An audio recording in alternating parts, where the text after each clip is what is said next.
Todos sabem que nós, nestes encontros, estudamos capítulo a capítulo o Evangelho segundo o Espiritismo. E você encontrará o Evangelho em qualquer banca de livros espíritas, porque é uma das obras básicas mais conhecidas, como também poderá encontrá-lo em português ou em espanhol no site mensagefraternal.org.br. Este site que você está vendo aí na sua tela, o Raul colocando para você poder anotá-lo. Aí você encontrará várias coisas interessantes da doutrina espírita, seja em português ou em espanhol, tudo gratuito. Você não precisa colocar cadastro, não precisa mandar e-mail, não precisa declinar o seu e-mail. Nós não queremos que você tenha nenhum trabalho, a não ser o de copiar os arquivos e aproveitá-los. Nós não estamos fazendo, seja do Mensagem Fraternal, seja da TV Alvorada Espírita, comércio de imagem. Nem estamos competindo com este ou com aquele, para obtermos com isto mais interesses de anunciantes. Nós não anunciamos nada comercial.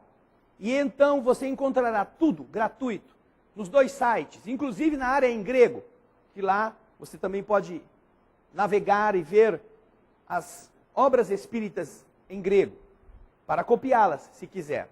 O Evangelho é para nós o roteiro, o processo, a baliza, a estrada, que nós usamos para comentar em cada uma destas etapas, nas palestras que fazemos, e que também são gravadas, e que também irão indo para o site na medida em que puderem ser editadas. Essas inúmeras passagens, tendo lembrado que na última semana havíamos encerrado o capítulo 5º, o mais longo do Evangelho. Um capítulo bastante precioso, porque nos faz meditar sobre muitas coisas que nós produzimos, que nós sofremos, como fazemos, como deixamos de fazer, e como podemos diminuir dores, aflições, angústias. Bem, dando sequência às aflições, encontramos o remédio. Os espíritos que estão organizando estas coisas na divulgação e no esclarecimento da humanidade, eles são muito sábios. E assim, logo após o mais longo capítulo, que parece a gente se queixando, né? A gente se queixa de dor no pé, de dor na unha, de dor no cabelo, de dor na cabeça, de dor no olho, de dor nas costas, de dor no joelho, de dor no bolso. Depois de nos queixarmos de tantas dores, sem nos lembrarmos quase nunca de tudo aquilo que falamos na prece, não é? De como a natureza trabalha para que a gente tenha água limpa, de como a natureza se esforça para que respiremos um ar decente, de como a natureza se ocupa para que tenhamos comida. Tudo isso nós nos referimos na prece, mas geralmente nos esquecemos. E então reclamamos. Por isso é que o capítulo é comprido, o capítulo 5º. Mas, logo depois vem o remédio. E olha, se você for medir entre volume de páginas, o capítulo que vem logo a seguir é dos mais curtos do Evangelho. Não é o mais breve, o mais conciso.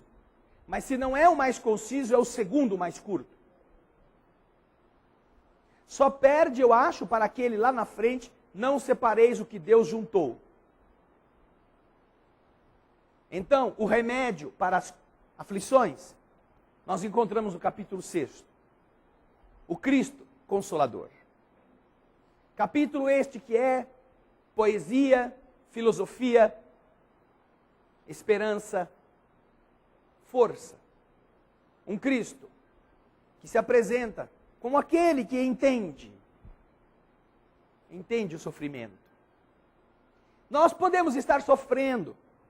Você pode ter passado por problemas, pode ter dificuldades, você pode ter dores, mas se nas suas lutas você é capaz de encontrar alguém que te compreenda, não que te resolva o problema. Se você tem alguém que te escuta, uma pessoa que deixa você reclamar sem julgar, sem fazer você se sentir culpado, já não é tão difícil enfrentar as dificuldades. Já não é tão doloroso. Sobretudo, já há no coração da pessoa que sofre uma força que lhe dá sustentabilidade. Às vezes encontramos esta pessoa na figura de nossos pais. Pessoas que têm paciência, pessoas que nos conhecem, virtudes e defeitos. Pessoas que sabem enxergar aonde nós dizemos que não existe nada. Porque muitas vezes queremos poupá-los. Muitas vezes não queremos que eles saibam e se incomodem com aquilo que nos incomoda. Então, mesmo assim, este amor que sabe enxergar é capaz de identificar no filho mudo um problema que ele não revela, uma dor que ele oculta. E então, quando você cria um laço de confiança, e quando os pais, pai e mãe, ou quando aqueles que fazem os papéis de pai e mãe, compreendem que cada filho chega em um determinado instante, em que já não precisa ser julgado pelo pai nem pela mãe, precisa ser ouvido, precisa ser escutado, precisa ter um espaço para desabafar. Este pai e mãe que aprende a fazer isso é um porto seguro. Deixa que aquele ser angustiado, ao invés de sair dando pontapé nos outros, nas portas, quebrando coisas, se acerque e fale com ele. Eu recordo de uma história que foi contada por Lima Duarte, um ator que vocês conhecem. Ele conta, eu assisti ele contando isso já há muitos anos. Acho que num daqueles programas de Roda Viva que faziam na TV Cultura, ou alguma entrevista que estavam fazendo especificamente sobre a vida dele.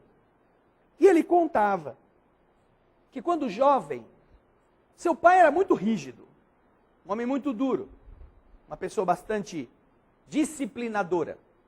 Coisa que a maioria dos frouxos não gosta, porque acha que isto é violência. Confundindo a disciplina que pai e mãe muitas vezes colocam na família com agressão ou com cerceamento de direitos. E por falar em direitos, as coisas estão indo pela hora da morte. Até porque já nasce a criança hoje com o Código do Consumidor na mão. Se bater forte, fala para o médico, te processo. Já sei os meus direitos. Fala o feto, que recém veio à luz. Bom, dizia ele então, que seu pai, sempre muito rigoroso, era um homem que não dava aos filhos espaço para vícios. E ele jovem, não é? Jovem, com amigos, resolveu experimentar o fumo. Só que para fazer isso, não podia fazer em casa, porque isso seria uma agressão, seria uma ofensa ao seu pai, que sempre fora contra o cigarro. Sempre fora um homem bastante irredutível nestas questões. Então, o que ele fazia? Ele se levantava de manhã, ia para a escola, ou ia para o trabalho, e lá, no trabalho, na escola, ele ia se sentindo homem, fumando, escondido. Queria ser homem. Fumar para ele era um sinal de macheza, como era nos seus amigos, que já se achavam bom porque tiravam o cigarrão e ficava soltando fumaça por aí. Só que não tinha coragem de homem para enfrentar o seu pai. Desejava ser, mas ainda não se sentia assim incapacitado. Queria dar um sinal de que havia amadurecido, exercitando certos hábitos viciosos da sua juventude e dos seus amigos. Como é comum acontecer com todos nós, homens e mulheres. Muitos começaram a fumar, muitos começaram a beber, muitos se meteram em fraquezas diversas para acompanhar aqueles que nós achávamos os nossos líderes, nossos ideais de pessoa. Então, ele contava que ia para o trabalho, ia para a escola, fumava tudo que podia, e quando sabia que tinha que voltar para casa, então parava de fumar, escovava o dente. Recursos que boa parte das pessoas usa, achando que o hortelã é o neutralizador da nicotina. Só no hálito. Porque no resto, não é? A pessoa acha que uma chaminé deixa de ser chaminé porque jogaram alguma essência de hortelã no seu interior. E de repente ela virou flor, não é mais chaminé. Bem, ele ia e voltava escondido. Em casa, nem falar de fumar. Nenhum tipo de conduta nesse sentido. Já tinha aí seus 18, 19, 20 anos, morava com o pai, ainda precisava. No dia seguinte, o pai levantava, ia trabalhar, ele também, se mandava e lá reassumia a chaminé. E fumava, e fumava, e fumava. Quando estava para voltar, se higienizava e voltava para casa. O pai tinha um hábito. Todo fim de semana, no domingo, o pai levantava mais cedo. Levantava bem mais cedo, fazia o café para seus filhos.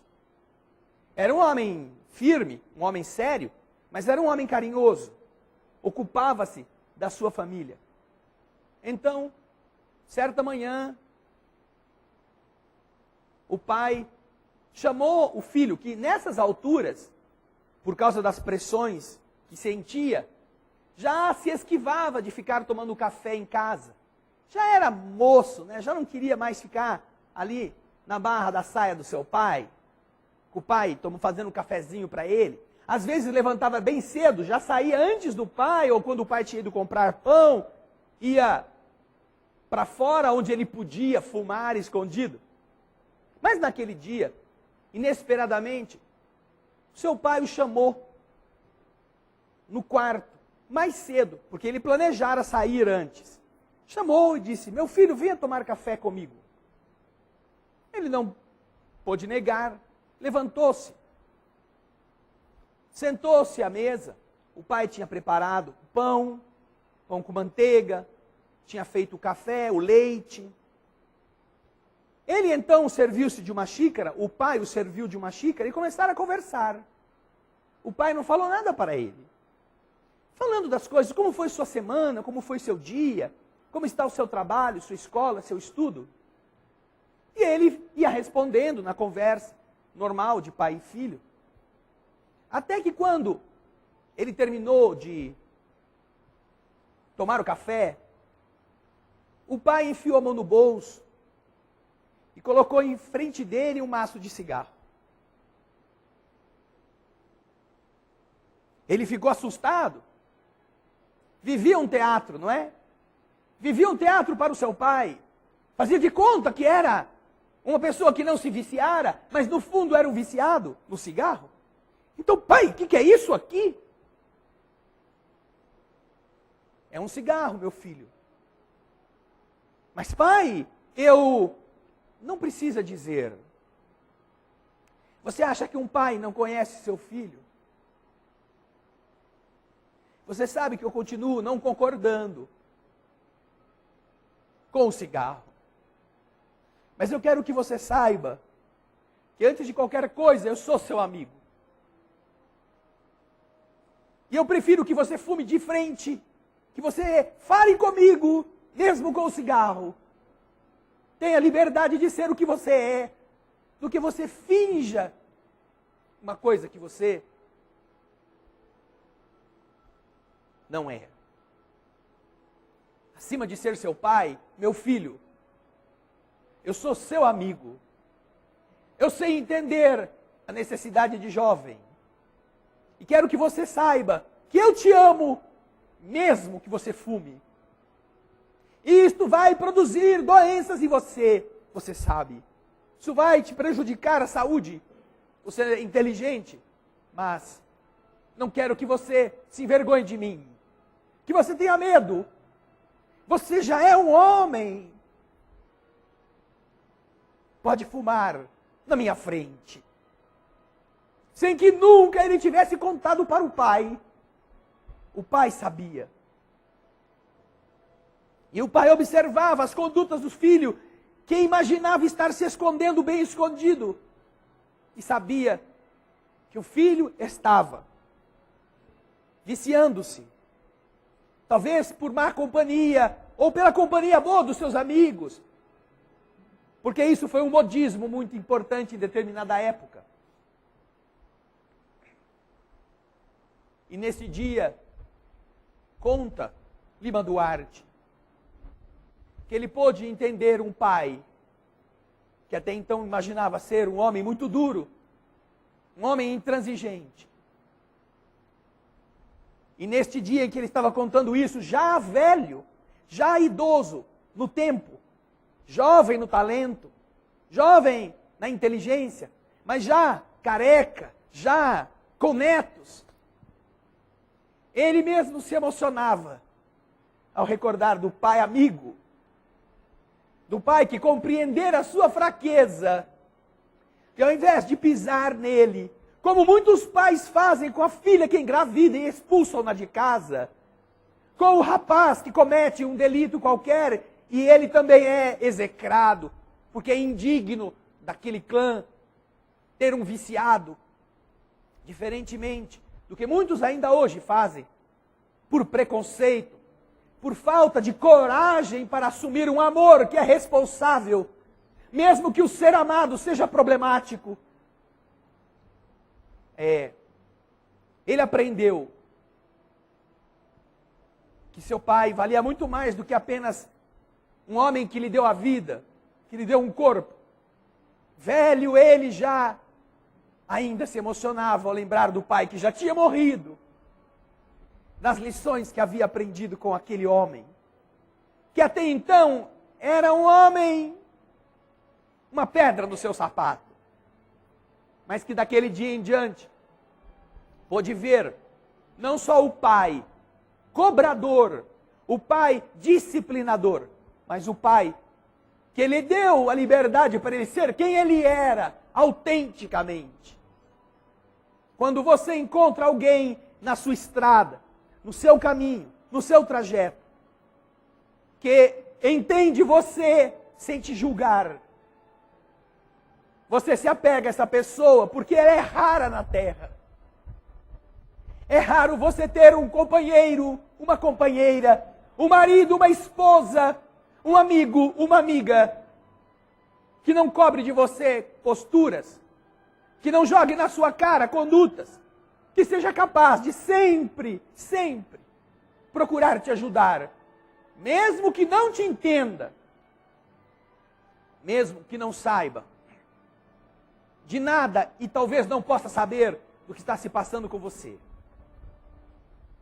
É rara esta pessoa, mas ela é tão importante na vida de alguém que quando você encontra uma assim, você pode se dizer uma das criaturas mais felizes do mundo.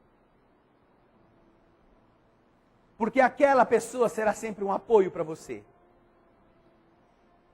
E a raridade está exatamente no fato de que só o amor pode fazer isso. Um amor que não pede nada em troca. Um amor que não espera tirar partido do dinheiro. Que não espera levar a pessoa para o leito conjugal ou para os prazeres da carne. Um amor que não espera nada do outro ou da outra. Um amor que a única coisa que deseja é que o outro seja feliz. Se ele é feliz fazendo isso, mesmo que você não concorde, você o compreende, você o alerta, você deixa que ele desabafe, deixa que ele chore. E quando ela vem, essa pessoa volta, toda machucada, toda lanhada, toda ensanguentada, nas cabeçadas que deu, porque não te escutou. Você nunca vai dizer, não vem não, porque eu te falei agora, não quero mais saber de você. Quem mandou não me escutar? Nunca você vai falar isso, sabe por quê? Porque é exatamente aí que a pessoa vai entender o tamanho do amor que você tem por ela. A mãe e o pai falam para o filho: não suba na árvore, não suba na árvore, não suba na árvore. E eu me recordo da minha mãe me perseguindo para eu não subir no telhado. Adorava subir em telhado, adorava andar em cima da casa. Graças a Deus nunca caí do telhado. Mas não foi por falta de solicitação, não foi por falta de alertas.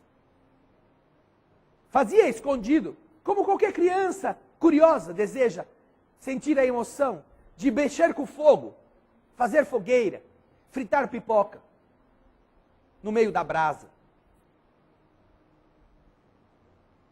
Mas todas as vezes que, desrespeitando os conselhos de meus pais, mesmo abusando da sorte, alguma coisa ruim aconteceu conosco, comigo e com meus irmãos, eles sempre trataram de nós.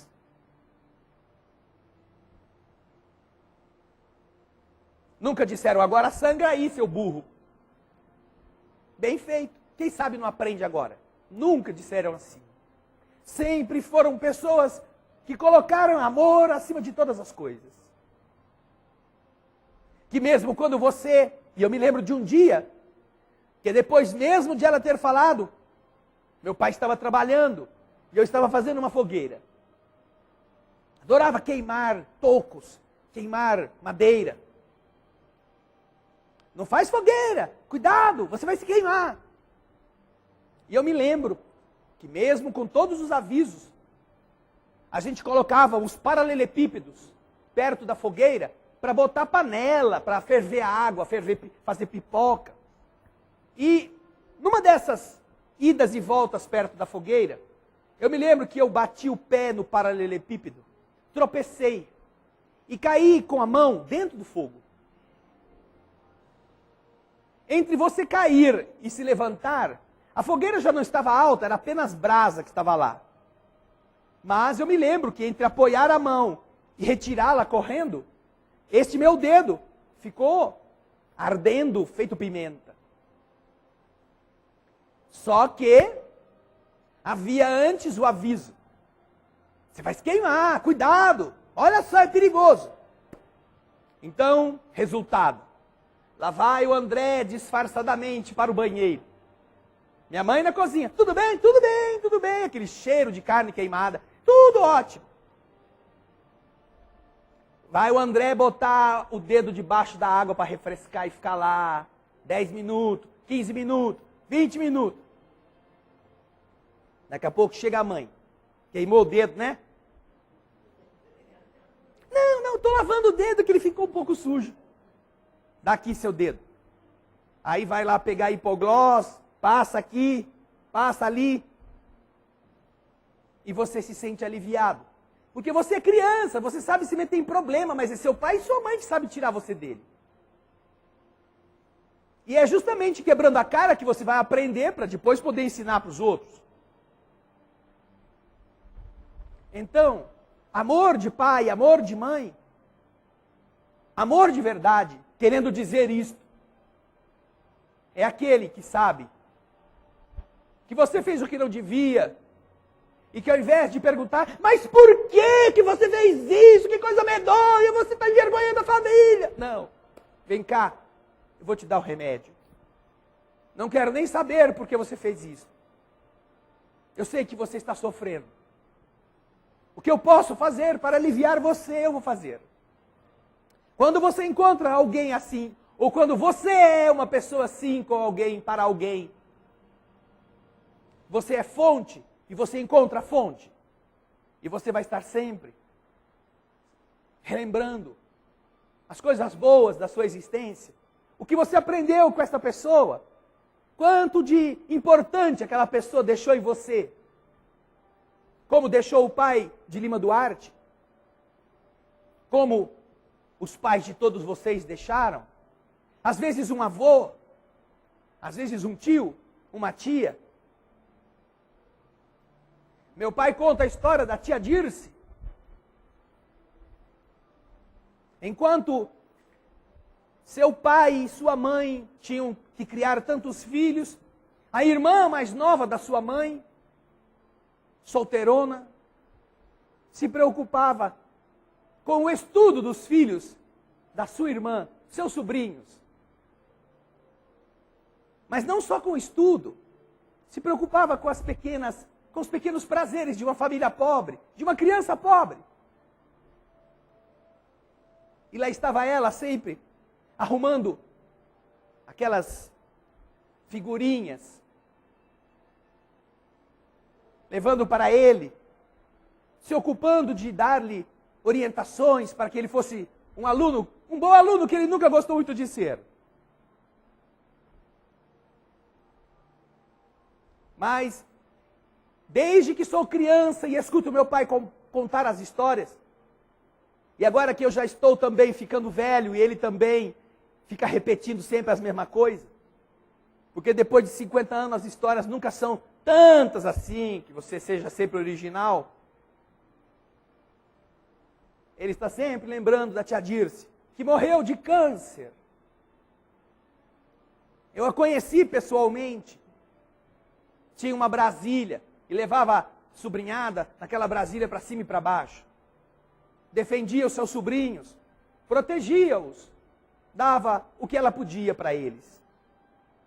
Na infância dele, esta foi a pessoa com quem ele pôde contar. Seus irmãos, suas irmãs, puderam também. Cada um de vocês tem alguém. Um amigo, que quando você não sabia o que fazer da vida, quando você não tinha onde dormir, em uma noite em que brigou com todo mundo e fugiu de casa, encontrou o coração aberto de uma pessoa que te deu algo para você se agasalhar, um lugar para descansar aquela noite. Expressão do afeto é a expressão mais nobre do espírito. Quando você esquece os defeitos e tenta ajudar como pode. E quando você recebe isto é inesquecível. É por isso que nos cemitérios, na hora dos enterros, alguns choram de saudade, mas a lágrima mais ácida que há e mais abundante é os que choram por remorso. Os que choram por terem perdido alguém que eles não entenderam, alguém de quem abusaram, alguém de quem ofenderam e esta pessoa nunca se sentiu ofendida. Alguém que de verdade fez uma diferença muito grande, mas que agora é tarde para você dizer a essa pessoa: obrigado, como você foi importante na minha vida. Por isso é que, quando a gente encontra afeto espontâneo e puro, isto edifica você, isso edifica a gente. E o tempo passa e você nunca esquece. Você quer imitar aquela pessoa? Você quer ser o reflexo do que você aprendeu dela? Você sonha em fazer a mesma coisa? Quantos filhos que amam os pais generosos querem seguir as mesmas carreiras que eles? Querem fazer as mesmas coisas, porque aprenderam com eles coisas boas, coisas lindas, coisas nobres. Quantos netos, bisnetos, também não desejam imitar aquele que o amou, que cuidou dele, cuidou dela, que dividiu o pão à mesa, o pouco que havia, mas que deixou de comer até para que a comida não faltasse aos que amavam. Não existe dor maior na consciência do que o momento de ir ao cemitério enterrar o corpo de alguém que foi importante para você. Naturalmente, pela falta que vai fazer. Porque é muito difícil encontrar uma criatura que a substitua. Mas, sobretudo, quando você pensa que do tanto que recebeu, fez muito pouco para lhe devolver. Recordo-me do meu avô, que morreu com mais de 90 anos. E que, como já contei aqui, das poucas vezes que eu o vi chorar, foi quando se falava da sua mãe. Uma pobre analfabeta, lavadeira, que teve que criá-lo como um filho rebelde, um filho problema, um filho difícil. E que em todas as dificuldades que ele enfrentou, o apoiou.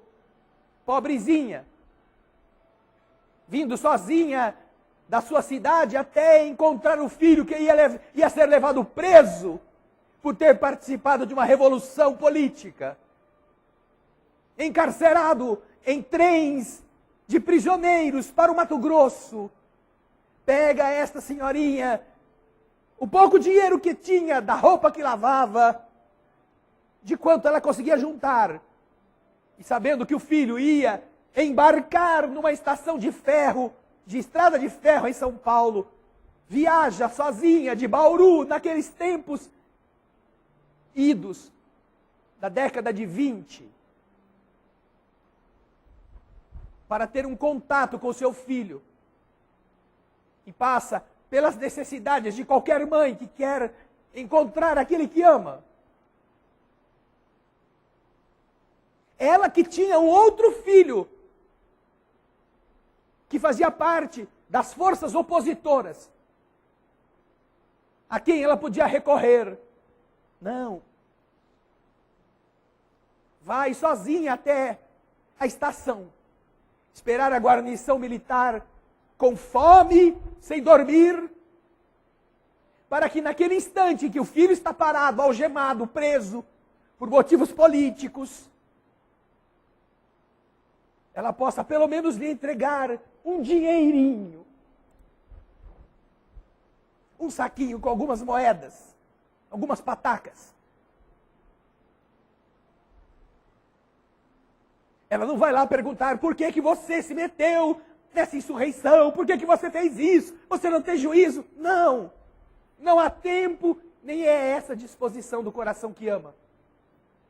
Encontra no meio dos soldados, procura por ele, beija-o e coloca nas suas mãos um saquinho de moedas, que era tudo o que ela conseguia, para que o filho tivesse algum dinheiro na prisão para onde ia.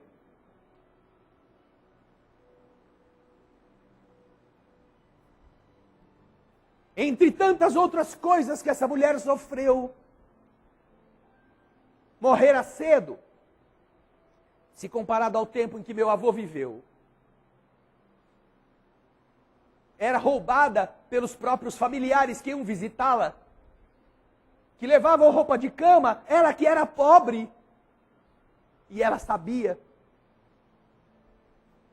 E nunca acusou ninguém de gatunagem. Eram seus parentes, seus irmãos, suas cunhadas, que a furtavam, que iam passar alguns dias em sua casa, lá na cidade de Bauru, e tomavam o pouco que ela tinha. Com 90 anos, quando meu avô lembrava dessa senhora, ele chorava. Chorava de arrependimento. Não chorava só de saudade. E ele mesmo dizia, porque ele era muito autêntico, muito duro muitas vezes, muito intolerante, mas muito verdadeiro. Chorava por se lembrar da dor de cabeça que havia dado para sua mãe. Tanto que dizia, não vamos falar dela. Arrependimento. Que agora do lado de lá, estando os dois por ali, quem sabe, podem se encontrar, podem se gostar, podem continuar juntos. Podem se ajudar. Mas se há uma criatura que fez o meu avô ser diferente, em toda a dureza que ele possuía, foi esta pobre lavadeira que foi ajudá-lo. Este é o capítulo que nós começamos hoje. Um capítulo que vai falar de um amor maior do que todos estes que eu citei. Maior do que todos os exemplos e empenhos amorosos que os seres humanos podem dar uns para os outros. Um amor que a gente ainda não entende, que a gente não conhece, que a gente ouviu dizer, que a gente, quem sabe, um dia consiga sentir, ou pelo menos entender, mas que ainda, se é possível compará-lo a algum amor humano, se pode compará-lo a este. O maior amor que o ser humano tem pelo outro. Amor de mãe para filho. Amor de pai para filho. Mas quem sente isto não é nem nossa mãe, nem é nosso pai. É o Cristo que consola, que é nosso amigo, que é testemunha de todas as nossas perversidades, de todas as nossas malandragens, de todas as nossas equivocações. E que, como o pai de Lima Duarte, sabe que a gente se vicia e tenta esconder. Sabe que a gente faz o que não deve e tenta parecer bonzinho. Sabe que a gente vai nas igrejas e tenta falar mansinho para emocionar as estátuas. Mas sabe que quando a gente sai dali, não dá a mínima para o nosso semelhante. Não se ocupa em ajudá-lo. Mesmo depois de termos ido lá, pedir ajuda. É esse o Cristo que consola. Que nós gostaríamos muito que vocês também pudessem sentir. Que na obra O Amor Jamais Te Esquece, quem puder lê-la com atenção, com unção, com calma, talvez consiga um pedacinho desta alma para si mesmo. No romance do Espírito Lúcio, que começa a trilogia da força da bondade, que termina depois sob as mãos da misericórdia. Um Jesus que sabe como é que você se chama, que sabe onde é que está doendo, que sabe quem você é. Que você possa ler em casa o capítulo 6, Remédio para as Aflições. O Cristo que consola. E se você entender a essência, que você possa beber esse remédio todo dia. Porque de tanto tomá-lo, de tanto ingeri-lo, sabe o que vai acontecer com cada um? Com cada filho? Vai amar mais o pai, vai se esforçar mais para não errar, vai tentar dar orgulho àquele que ama, imitando-o. Coisa que ainda está muito longe de a gente fazer com o Cristo, generoso e fraterno. Por não bebê-lo todos os dias, por não meditar em seus sacrifícios. Até mesmo por não orarmos por Ele. Orar eu? Por Jesus? Eu aprendi isso com um amigo. Mas não é presunção? Não, não é não. Você já imaginou o que é ser Jesus por um dia na terra? Amar as pessoas, amar os que estão matando, os que estão criando problema, os que estão furtando, amar as criaturas que estão destruindo o mundo e tentar fazer por elas o melhor, para que elas melhorem. Ah, se é alguém que merece não que precise, mas que merece a nossa prece. Esse alguém é o Cristo. Até como uma forma da gente se penitenciar por sermos problema para Ele. Senhor, que você possa ter uma boa noite. Ao invés de você vir me salvar, que a minha prece possa ser, quem sabe, uma gota de orvalho nas tuas preocupações. Que Deus te fortaleça, Jesus querido. Que você não se canse de ser nosso amigo. Porque se você se cansar, nós é que estamos perdidos. Nós não teremos outro para pôr no teu lugar. Ah, por que não orar e pedir a Deus que continue a dar esse amigo tão especial para todos nós? Este que quando nós ainda não existíamos, já existia. Quando nós ainda não tínhamos sequer a vida física, já era. Este que tem a tarefa árdua de ajudar a ser melhor aqueles que adoram ser ruins. Pensemos em Jesus assim. Leiamos o capítulo 6, com esta noção de um amor que é nosso pai, que é nossa mãe, que é o melhor de alguém, como ele mesmo fala, para todos os que encontra pela estrada. Quando vocês leem o livro Há 2000 anos, de Emmanuel e Francisco Cândido Xavier, encontrarão um diálogo de Jesus em pessoa com o senador Públio Lentulus. Senador que na sorrateira hora da tarde vai procurar Jesus porque sua filha está com lepra. E ela pede ao pai que busque o Messias, o Salvador, sem poder então dizer não, vendo as agruras da criança, sai o senador, como quem pela estrada da fora vai bem sozinho, levar esses doces para o vovozinho. Justamente na estrada em que ele sabe que Jesus costuma andar no fim da tarde. E então, assim como que por acaso, Jesus e ele se encontram. E o Cristo lhe diz: senador, teria sido muito melhor que tivesse escolhido o meio-dia para este nosso encontro, à luz de todos, que você pudesse de verdade assumir para você mesmo aquilo que está desejando para a sua filha. Mas não estou aqui para censurar o homem de Estado. Olha o que Jesus diz a ele. Não estou aqui para censurar o homem de Estado, cheio de seus compromissos e dos preconceitos do seu tempo.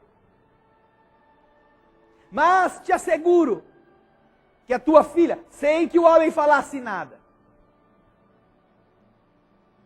a tua filha, por quem você me busca,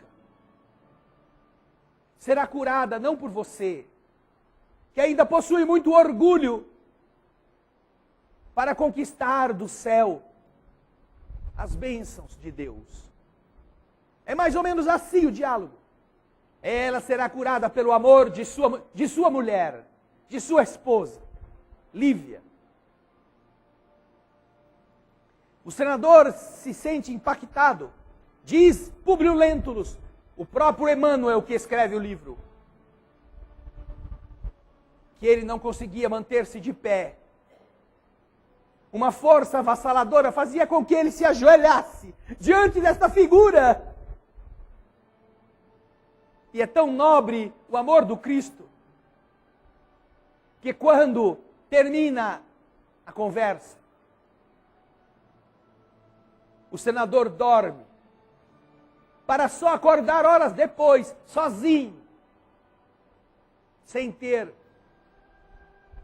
os momentos desagradáveis ou difíceis de se despedir. O Senhor permite que na suavidade da sua vibração, o homem do mundo adormeça. E então Jesus sai de mansinho, para que quando o homem acordar, não lhe esteja a dever nada, nem um obrigado. E quando o Públio Lentulus volta para casa e encontra sua filha, Flávia, curada da lepra. Diz que não havia sido Jesus coisa nenhuma. Que a menina tinha melhorado porque eles tinham se esforçado muito com medicamentos, com mudanças de ares, com tratamentos. Isto sim tinha curado a menina. E que estavam todas proibidas de falar no nome daquele homem dentro de casa. É esse o Cristo que nos ajuda, mesmo depois disto. Que nos ampara, que nos recupera, que nos resgata. E que hoje se apoia nesta mesma alma, neste senador agora do universo, este homem universal que é Emmanuel, para construir um mundo melhor. Como se apoiou em Saulo de Tarso, miserável assassino, para convertê-lo no arauto do Evangelho, levando esperança, confiança, certeza da imortalidade. Como vai se apoiar em você? Como vai se apoiar em você? Como vai se apoiar em cada um de vocês para acelerar a transformação da humanidade? O Cristo Consolador é o capítulo que hoje nós começamos. Leiam em casa, meditem sobre ele, inspirem-se nele, e não haverá nenhuma vida que não mude para sempre. Nenhum doente que não se sinta forte, nenhum abatido que não se sinta com vontade de ficar de pé novamente. Por isso que é o remédio, depois do capítulo 5, das aflições que a gente tanto reclama. Quer o remédio para melhorar? Então, o Cristo que consola, Ele vai te dar. Aproveite-o. Vamos orar.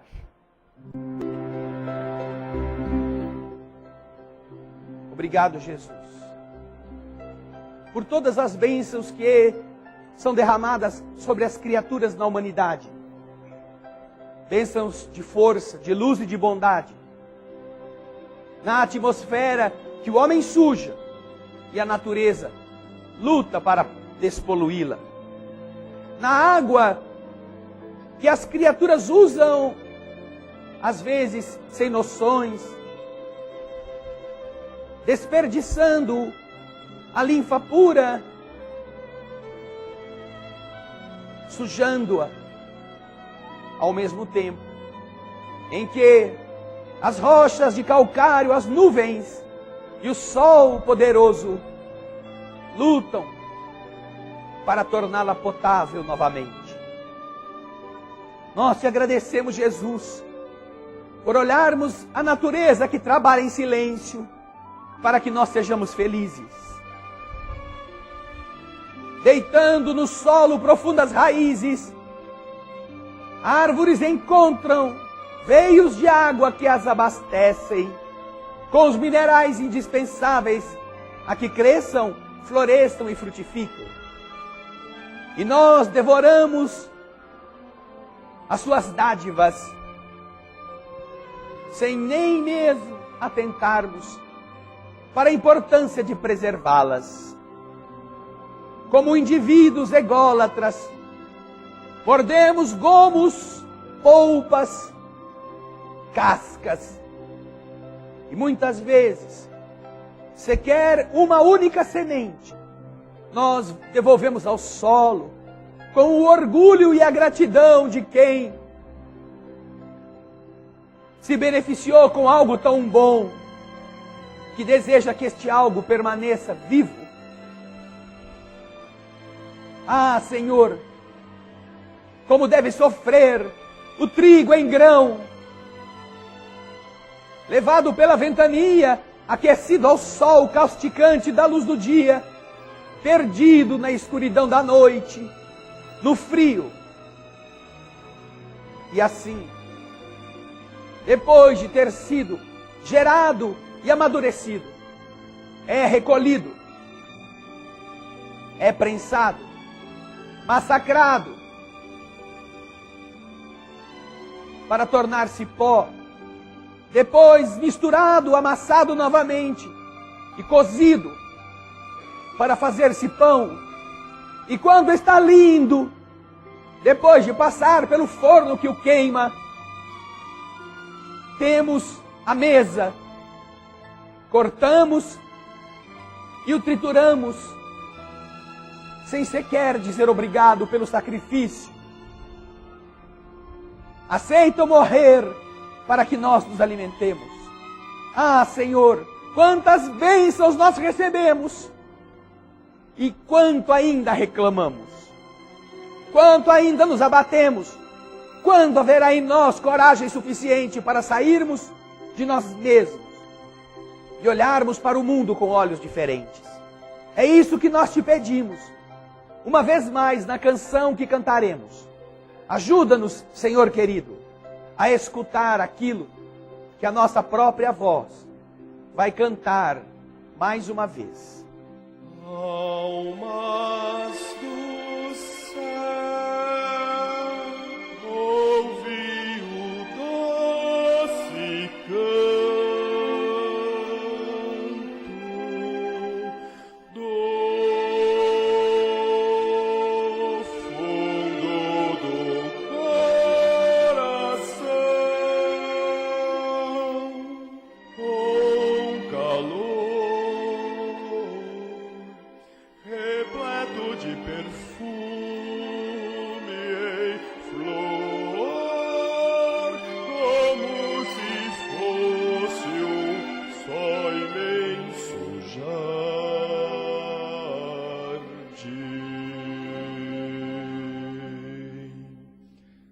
É a voz do bem que o Cristo tem para espalhar por toda a terra e fazê-la cantar.